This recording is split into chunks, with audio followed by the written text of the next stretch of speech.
విశాఖపట్నంలో మొట్టమొదటిసారిగా బహుజన సమాజ్ పార్టీ నుండి ఎంపీగా పోటీ చేస్తున్న ఒక బీసీ వ్యక్తిగా ఈరోజు చాలా గర్వపడుతున్నాం. అందులో భాగంగా ఈరోజు మత్స్యకారుల యొక్క సమస్యలు తెలుసుకోవడానికి, అధ్యయనం చేయడానికి ఈరోజు షిప్పింగ్ హార్బర్కి రావడం జరిగింది. మరి ఇక్కడ సమస్యలు తెలుసుకొని పరిష్కారానికి మా పార్టీ తరఫున కృషి చేస్తామని ఈ సందర్భంగా తెలియజేస్తున్నాం.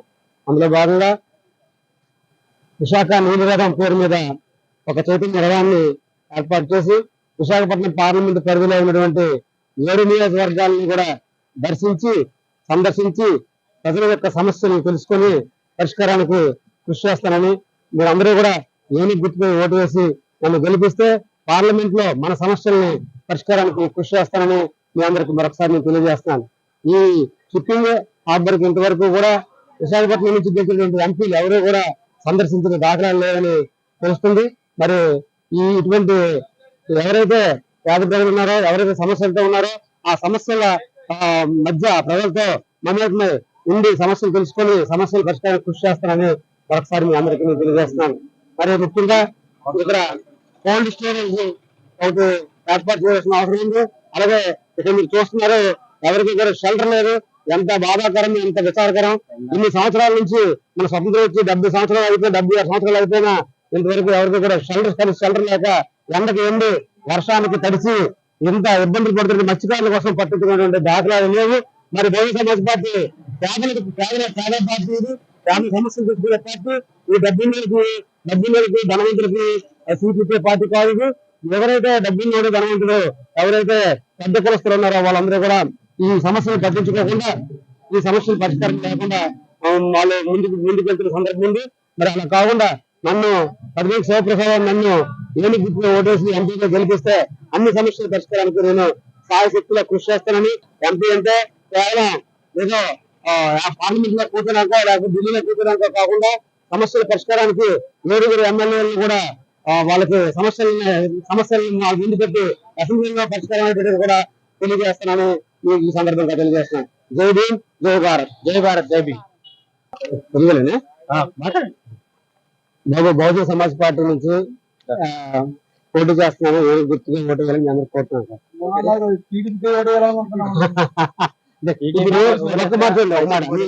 మాట నేను ఎప్పుడు కాదన్నా. ఎందుకంటే ఇప్పుడు ఏవైతే రెండు పార్టీలు ఉన్నాయో అయితే వైసీపీ నేను తెలియజేశాం. మనకు స్వతంత్రం వచ్చిన దగ్గర నుంచి అంతకుముందు కాంగ్రెస్. ఇప్పుడు ఏమైనా మన బతుకు మారలేదు. నేను ఎందుకంటే ఇప్పుడు వీలు కాబట్టి అచ్చు బొమ్మ ఇది ఒకటి మనం మారుస్తున్నాం. కానీ నిజమైనటువంటి పేదల పార్టీ బహుజన సమాజ్ పార్టీ ఓటేస్తే పేదల సమస్యలు పరిష్కారం కృషి చేస్తుంది. డబ్బులు మన అందరూ కూడా ఓటుని మనం నిజాయితీగా మనం ఓటేసుకొని గెలిపించుకోవాలి. ఆల్కాపీలు కాకుండా. అందుకని మీ అందరికీ కోరేదంటే నేను మీ సమస్య పరిష్కారానికి నేను ఉంటాను. మీ అందుకని బహుజన సమాజ్ పార్టీ ఓటేయాలని కోరుతున్నాను.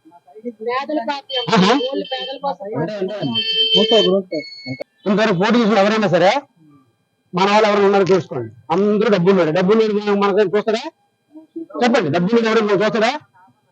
ఇంతవరకు పోటీ చేసిన అందరూ ఎవరైనా మీకు తెలిసే పోటీ చేసిన ఎంపీగా పోటీ చేసిన వాళ్ళు మీ దగ్గర గెలిచిన తర్వాత వచ్చారా? ఇంతవరకు రాలేదు.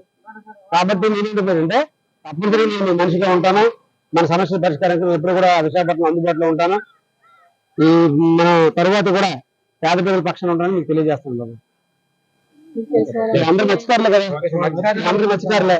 76 సంవత్సరాల్లో ఇన్ని సంవత్సరాల్లో మన ఆలుకాయలు ఓటేస్తున్నాం. కానీ మన సమస్య పరిష్కారం అవ్వాలి అక్కర్లేదా? 2 నాలుగు అవుతుంది షెల్టర్ వేయకుండా ఆ 4 షెడ్లు ఉన్నట్టుకున్నాయి అంతే. మరి అందరూ ఎండలో నుండి వర్షాలు కలిసి ఎంతవరకు కరెక్ట్ చూడండి. అందరికి ఎండలో లేదు మన చూడాలి. చెప్పండి అసలు నేను చేయాల్సిన బాధ్యత ఉందా లేదా? 2 చేయట్లేదు. మరి మనం ఆలుకాయలు ఓటేస్తాము. వాళ్ళకి అర్థమైపోయింది. ఏమైంది ఈరోజు ఆల్టర్నేటివ్ లేదు వేస్తామని ఆలోచనకి వచ్చేసారు. నేను తప్పనిసరిగా బాబు నా పేరు కలిపి శివప్రసాదరావు, నేను ఎప్పుడు అందుబాటులో ఉంటాను. నా నెంబర్కి కళ్ళు తీసుకోండి.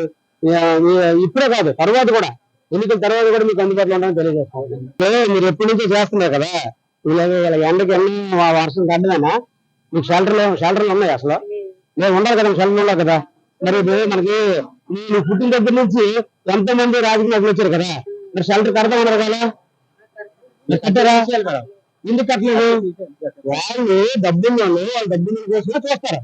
మళ్ళీ పేదల గురించి చూడరు. ఈ పార్టీ పేదల పార్టీ అనమాట.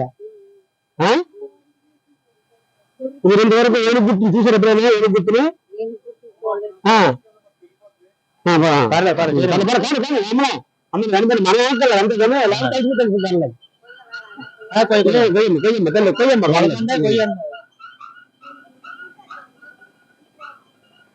అలాగే మీరు అసలు సమస్య ఏంటండి మీకు? అమ్మా దగ్గర దగ్గర పర్లేదమ్మా దగ్గర ఇద్దరు రండి. అమ్మా అడగదమ్మా, ఇంతమంది వచ్చాను కదా, మీరు ఎప్పుడు చెప్పే సమస్య ఏంటమ్మా? బాగుంది కదా, బాగుంది హెల్ప్ చేయాలి. అవునమ్మా, చూడటం ఏంటమ్మా? గెలిపించాలి అమ్మా. నీ సమస్య ఏంటి?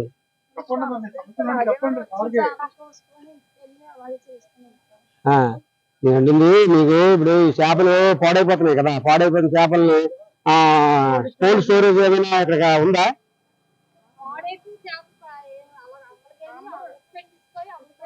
అవును, అమ్మేసుకుంటారు.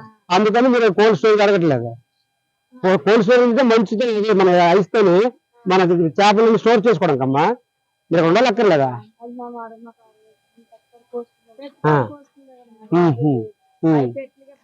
మరి వర్షం పడి మీకు మరి వెయిట్ చేస్తారు ఇప్పుడు. మరి మీరు షర్ట్లు మరి సరిగ్గా వేయాలి కదా షర్ట్లు. మరి ఏది మరి మరి మన కోసం కదా ఉన్నాయి ప్రభుత్వం. ప్రభుత్వాన్ని అడగాలి కదా. నన్ను గెలిపించండి తప్పనిసరిగా. అమ్మా ఏమి గుర్తు తప్పకుండా నేను కూడా మీలో ఒకరిని, ఇక స్థానికుల్ని తప్పకుండా మీరు అందరూ కూడా నేను ఓటేయండి అమ్మా. అది అలాగే ఇంకో మాట అమ్మా, ఇప్పుడు మీరు నా ఓటుకి డబ్బులు ఎవరు ఇచ్చారనుకమ్మా, ఓటుకి డబ్బులు ఇస్తే తీసుకోవడం జరుగుద్ది. మళ్ళీ అక్కడ మన సమస్యలు పరిశీలిస్తాడా? నువ్వు డబ్బులు తీసుకున్నావు, నీకెందుకు పని చేయాలని అది పని చేయడు. అంతే కదా, కామనే కదా. కాబట్టి డబ్బులు ఇవ్వకుండా ఎవరైతే పేద కోసం తెలుసుకుంటారో వాళ్ళకి ఓటు వేయాలమ్మా.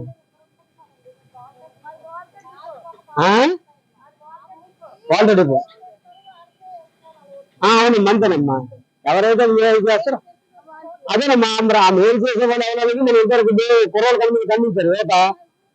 షెల్టర్ లేదు కదా, అంటే మీరు ఉండడానికి 3 నెలలు ఎక్కర్లేదు అమ్మడానికి. మరి ఇంతవరకు ఎందుకు పెట్టలేదు? వర్షం పడితే తెరిచిపోవడం, అందులో నిండిపోవడం. మరి ఎప్పుడు మన బతుకు మారుతుందమ్మా? అదే అయితే అమ్మ, ఇప్పుడు నీలాంటి వాడిని నేను కూడా కోట్ల రూపాయల డబ్బులు కాదు. నేను మీలో ఒకరిని, ఈ ఊర్లో వాడిని. ఇంతవరకు ఎంపీగా పూర్వీకులు ఎవరు కూడా ఈ ఊళ్ళో కాదు అసలు, ఎక్కడో బయట నుంచి వచ్చిన వాళ్ళు. మీరు అప్పటి నుంచి మీరు చేస్తారు కదా, మరి ఎందుకు మీకు షెల్టర్ కట్టలేదు? మరి మళ్ళీ ఈ సంవత్సరం ఎన్నికలు వస్తున్నాయి కదా, మరి వేసుకుంటే మళ్ళీ ఎవరికో ఓట్లు వేస్తారు. అమ్మా నేనంటున్నా, నేనేమి డబ్బులు కాదు, మన పేద ప్రజల యొక్క సమస్యలు తెలుసుకొని చెప్తాను. నేను ఇంతవరకు పోటీ చేసిన ఎవరైనా ఎంపీ చేసిన ఎవరు వచ్చారు ఎవరికి? ఏనుగు గుర్తమ్మా, ఏనుగు గుర్తు. నా పేరు శివప్రసాద్ రావు. పట్టుకోండి, పర్లేదు. కాదమ్మా, ఇది బిఎస్పీ పార్టీ. బిఎస్పీ ఏనుగు గుర్తు. బిఎస్పీ పార్టీ ఏనుగు గుర్తమ్మా. రాజకీయ నాయకులు చేస్తున్నారు కానీ మా వాళ్ళు ఎవరు దయచేయలేదు. మాకు దయచేసి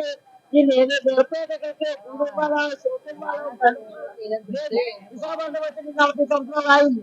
నా వయసు ఎక్కడ అయిపోయింది కానీ ఎక్కడ గూడనేది నాకు లేదు. అదేనమ్మా, అందుకనే చాలకే వేస్తున్నాం. మీ ఇండియా కాలమంది అయ్యాక ఆడుతున్నాము.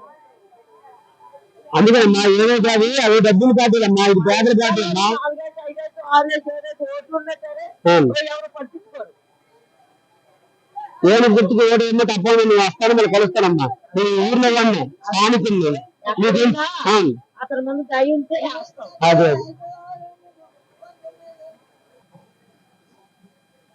కలిపి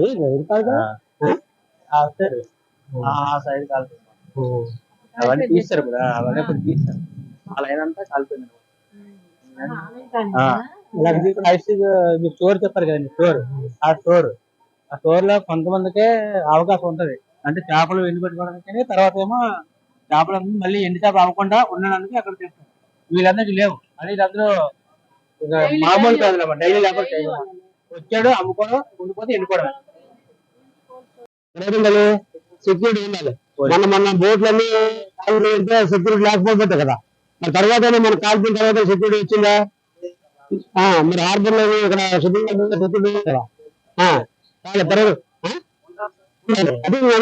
అదే సెక్యూరిటీ ఉండాలి. హార్బర్ కి సెక్యూరిటీ లేదంటే నీళ్ళకి రక్షణ కలిగిపోతుంది. అంతేనా? ఇబ్బంది ఉంటుంది కదా, రాత్రి భయంగా ఉండాలి. అది అది ఆ సమస్య వచ్చింది కదా. ఇప్పుడు రాత్రిపూట కాపలా కాసే వ్యక్తులకి సెక్యూరిటీ లేని పరిస్థితి ఉంది. ఆ సెక్యూరిటీని కల్పించాల్సిన బాధ్యత ప్రభుత్వానికి. ఆ విషయం అడుగుతాం మేము అనమాట. లేదు మాకు గెలిపిస్తే మేము తప్పనిసరిగా సెక్యూరిటీ తర్వాత ఇస్తాం. మా ఏమి గుర్తు ఓటు వెళ్ళాను ఇక తీసుకో. మీ ఇద్దరికి ఇక నా పేరు కవిత శివప్రసాద్, చూపించు ఒకసారి, చూడు చదువు. కవిత శివప్రసాద్ రా, ఎంపీగా పోటీ చేస్తున్నాను. నన్ను ఎంపీగా పోటీ చేస్తున్నాను. ఏమి గుర్తు మీద ఓటు వేయాలి. నువ్వు ఒక్కడే కాకుండా నేను కుర్రలందరికీ చెప్పాలి కదా, శివప్రసాద్ గారు వచ్చారు, ఎంపీగా పోటీ చేస్తున్నారు, మన కుర్రలందరూ ఓటు వేయాలి. నీ పేరు ఏం పేరు? ప్రసాద్. నా పేరు శివప్రసాద్. నా నెంబర్ కావాలి తీసుకో. నువ్వు ఎప్పుడు ఫోన్ చేయి. ఆర్డర్లో మీరు కలిసాం కదండి, ఆ రోజు మీరు నాకు చెప్పారు అని చెప్తే తప్పనిసరిగా నేను పరిష్కారానికి కృషి చేస్తాను. అలాగే నీ కుర్రలందరికీ చెప్పి, ఓటు కుర్రలకు చెప్పి నువ్వు యూజ్ పర్వాలేదు. ఎవరు పరిపాలించారు, ఎవరు కూడా మనకంటే గొప్పలు కాదు. పేదలకు సేవ చేసేవాడు నిజమైన నాయకుడు. డబ్బులు సంపాదించుకున్నాడు, డబ్బులు కూడబెట్టుకున్నాడు నిజమైన నాయకుడే కాదు. ఇది పేదల పార్టీ, పేదల కోసం ఉన్న పార్టీ. మళ్ళీ బీసీలకి, ఎస్సీలకి, ఎస్టీల కోసం ఉన్న పార్టీ అది. ఈ పార్టీ పేరు బహుజన్ సమాజ్ పార్టీ. దీనికి ఏనుగు గుర్తుగా ఓటేసి అందరినీ గెలిపించాలని నువ్వు కంకణం కట్టుకో. ఓకేనా? ఏనుగు గుర్తుగా ఎంపీగా పోటీ చేస్తున్నాను. నేను బీసీ వాడిని. ఎంపీగా పోటీ చేసిన వ్యక్తి ఎందుకంటే నీకు 2 సంవత్సరాలు చేస్తున్నావు కదా, ఇంతవరకు ఎవరైనా నీకు డైరెక్ట్ గా పోటీ చేసి కలిసారు? నీకు అసలు కలలేదు. నేను డైరెక్ట్ గా క్యాండిడేట్ డైరెక్ట్ గా మొత్తం పార్లమెంట్, విశాఖ పార్లమెంట్ అన్ని ప్రాంతాల్లో తిరుగుతున్నాను. అన్ని మన పేద సమస్యలు నాకు తెలుసు. ఆ సమస్యలు పరిష్కారానికి కృషి చేస్తాను. ఏనుగు గుర్తు మీద ఓటు వేయాలి, మనందరికీ చెప్పాలి. ఓకేనా? లోపల ఉన్నాయి ఎంపీగా పోటీ చేసిన ఎవరు మన ప్రాంతం వాళ్ళు కారు. అది గెలిచిన తర్వాత అక్కడ ఉండేది లేదు, మనం చూసేది లేదు. ఏనుగు గుర్తుకే ఓటు వేయాలని కోరుతున్నాను సార్. ఇక్కడ ఏంటి సమస్యలు ఉంటాయి సార్? ఇక్కడ సమస్యలు ఏముంటాయి? ఇక్కడ ఉండకపోతే మరి అందరూ సమస్యలు ఉంటాయి అన్ని చెప్పండి. ఒక సమస్య చెప్పండి, పర్లేదు, తెలిపే ఉంది. అలాగే కాదు, సమస్య తెలుసుకుంటే నేను పరిష్కరించడానికి కృషి చేయగలను కదా. అడగని చెప్తాడు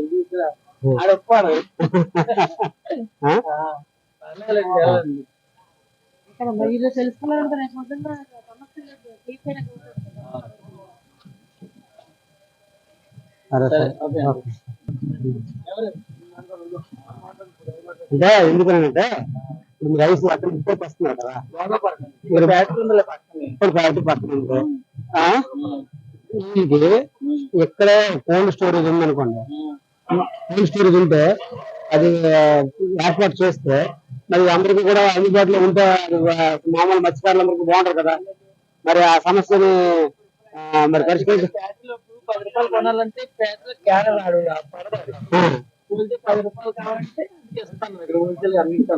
మీరు చేస్తుంటేనే ఉపయోగపడితేనే మత్స్యకారు ఉపయోగపడితేనే. కానీ ప్రభుత్వం చేసిన పని అంటే అదే ఎక్కడ కోల్డ్ స్టోరేజ్ ఉందనుకోండి, మరి వాళ్ళు అక్కడ తీసుకుంటారు కదా, అక్కడ తీసుకుంటారు కదా. ఇక్కడ ఎంతమంది మత్స్యకారులు మీకు తెలుసు కదా, ఎంతమంది ఇక్కడ దీని మీద పెరుగుతున్నారు? మరి అవును, మరి ఇదే ఉందనుకోండి, ఇది తింటే పేదలందరికీ ఉపయోగపడుతుంది కదా. డబ్బులకు ధరలేదు, ఆడు కోల్డ్ స్టోరేజ్ పెట్టుకుంటాడు, ఆడు స్టోర్ చేసుకుంటాడు, ఇస్తాడు. మామూలుగా పేదలకు ఒకటి ఉండదు కదా, మరి చేయాల్సిన బాధ్యత ప్రభుత్వం ఉంది కదా. మరి మీరైతే మీరు ఏదైనా పని చేస్తూ ఉండొచ్చు, మీరు పని చేసేవాళ్ళు. మరి ఆ సమస్య ఎవరికి మామూలు మర్చిపోవాలి. మరి ఈ రకమైన సమస్య పోవాలి కదా. మీరు మర్చిపోలేమే, మీరే కోల్డ్ స్టోరేజ్ పెట్టుకోవచ్చు కదా. మీరే కోల్డ్ స్టోరేజ్ పెట్టుకొని ఇటువంటి చేయొచ్చు కదా. ఏమండి, మీరే కోల్డ్ స్టోరేజ్ పెట్టుకొని మనల్ని మీరు చేయొచ్చు కదా. మనల్ని సేవ చేసే దీని ఉంటారు కదా. ఆ, ఆ? అదే సార్ అది అందులో అంటే విషయాల సమస్యల్ని అన్ని తెలుసుకొని పరిష్కారం కృషి చేస్తున్నారు. నా పేరు కల్పన శివప్రసాద్ అండి. అప్పటికైనా నేను ప్యాటర్న్తోనే ఉంటాను, మన వెనకల పొలాలు ఉంటాను, ఆ సమస్య పరిష్కారానికి కృషి చేస్తాను. ఈ రోజు కాదు, తర్వాత ఉం. ఈ ఎన్నికలతో కూడా సంబంధం లేదు, ఎన్నికలతో కూడా కాదు, ఇలా ఏనుగురికి ఓటేయండి. ఓకేనా? రా. మీకు తెలిసే తెలియని తెలుసా?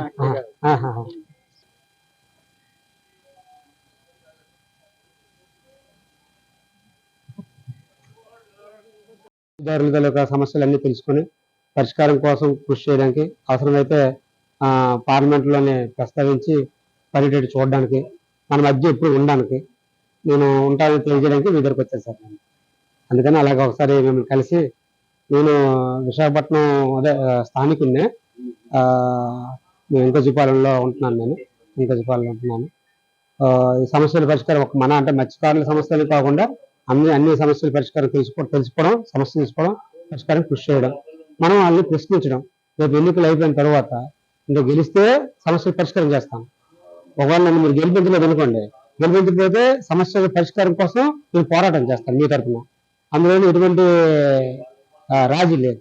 అయితే ఏంటి డబ్బున్న వెళ్తే ఎలాగా పోటీ, కనీసం మన వాయిస్ని వినిపించాలి కదా. ఆ వాయిస్ వినిపించలేని వాళ్ళే ఎక్కువ మంది అయిపోయారు. మన సమస్యలు ఏమైనా ఉంటే ఆ సమస్య ముందుగా అధ్యయనం చేసుకోవడానికి, తెలుసుకోవడానికి, అతనికి పరిష్కారానికి కృషి చేయడానికి. నేను కూడా ఒక టీచర్గా పనిచేసి రిటైర్ అయిపోయి అంటే ఇయర్ ఇచ్చాను, 5 సంవత్సరాల సర్వీస్ ఉండగానే నేను ఇచ్చేసి ఈ ఎన్నికల్లోకి ఎంపీగా పోటీ చేయడానికి వచ్చాను సార్. ఇంతవరకు పోటీ చేసిన ఎవరు కూడా ఇక్కడ స్థానికులు కారు. అలాగే బాగా డబ్బు ఉన్న వాళ్ళకి ఈ సమస్యలు అవసరం లేదు, గెలవడం వెళ్ళిపోవటం ఆ ప్రాంతానికి చెందినవి కూడా కాదు. అందుకని ఎంపీగా డైరెక్ట్గా నేను ఎంపీగా వేసి అందరి మధ్యలో ఉండి అన్ని సమస్యల పరిష్కారం గురించి నేను కృషి తెలియజేస్తాను సార్. ఇంతకీ మీరు అంటే మీ డిజిగ్నేషన్ కానీ మీ పోర్ట్ఫోలియో కానీ ఏం అడగలేదు. మిమ్మల్ని చూసి నేను డైరెక్ట్గా ప్రెసిడెంట్ సార్. నమస్తే, మీ పేరండి? వీర్రాజు గారు.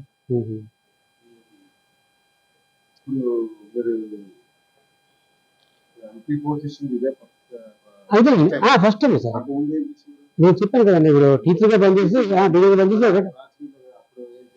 అప్పుడు కాదు. కానీ ఆ వర్క్ అంటే మీకు ఈ బహుజన సమాజ్ పార్టీలో ఎంప్లాయీస్ వింగ్ ఒకటి ఉంటుందండి. ఎంప్లాయీస్ ఏమో ఏంటంటే పే బ్యాక్ టు సొసైటీ అని అంబేద్కర్ ఏం చెప్పాడంటే, నువ్వు ఏ కులం నుంచి వచ్చావో లేదా ఎక్కడి నుంచి ఏ జాతి నుంచి వచ్చావో ఆ జాతికి నువ్వు ఉపయోగపడాలి. అంబేద్కర్ రాకముందు ఎవరు ఉద్యోగస్తులు ఎవరు లేరు కదండి, రిజర్వేషన్స్ లేవు. వాళ్ళు కూడా ఎప్పుడు కూడా 1000 సంవత్సరాల నుంచి ఏ వృత్తులు చేసుకునే వాళ్ళు ఆ వృత్తిలో చేసుకునేవాళ్ళు. అంబేద్కర్ వచ్చిన తర్వాత రిజర్వేషన్ ఇవ్వడం ద్వారా చదువు వచ్చింది, జ్ఞానం వచ్చింది, ఇంకొకటి ధనం వచ్చింది, ఉద్యోగాలు వచ్చాయి. 4,000 నలుగురిలో మిగతా సమాజంతో పాటు గౌరవంగా నాలాంటి వాడు మీలాంటి వాడు గౌరవంగా ఉండే అవకాశం వచ్చింది. మరి ఆ అవకాశం ఎవరి వల్ల వచ్చింది? అంబేద్కర్ వల్ల వచ్చింది కదండి. నేను అంబేద్కర్ వల్ల ఉద్యోగస్తున్నాను. కానీ అది ఎందుకు లేదు చెప్పండి? ఎందుకు లేదంటే నేను చూడండి, ఇలా కాలేసానా, ఎక్కడైనా నేను కాలేస్తాను, వాళ్ళు వేయగలరా? మీ పాయింట్ అర్థమైంది కదా. ఇప్పుడు ఎవరైతే గెలిచారు ఆ పార్టీ తరఫున గెలిచిన వాళ్ళు వాళ్ళ దగ్గర ఓడి గెలిచేయాలి. మన ఓట్లతో కాదు కదా, మన ఓట్లు మనమే, కానీ సీట్ ఇచ్చినాడు కదా, సీట్ ఇచ్చినాడు. ఆడు సీట్ ఇస్తే ఏం చేస్తాడు? నెక్స్ట్ మీకు సీట్ ఇవ్వను, లేకపోతే మనలో ఇంకొకరిని తీసుకొచ్చి ఆడికి సీట్ ఇచ్చి ఆడు కూర్చోబెట్టే కూర్చోవాలి, నిల్చోవాలి. అది ఆ కారణం వల్ల మాత్రమే ఇది ఈ పార్టీలోని అందరం, నేనైనా మీరైనా మన అందరం ఒకటే కాబట్టి అందరం కూడా కలుసుకుని కూర్చుని ఒక పరిస్థితి ఈ పార్టీలో ఉంది. ఇది జనరల్ గా బహుజన సమాజ్ పార్టీ అంటే మీరు జనరల్ గా అనుకుంటారు, ఇది ఎస్ఎస్ అనుకుంటారు. కానీ కాదు, ఇది బహుజనులు అందరికండి. బహుజనులు అంటే మనలాంటి కులాలు అందరికండి.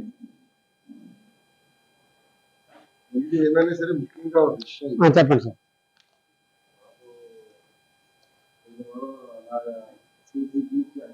రైట్ మీరన్నది పాయింట్ రైట్.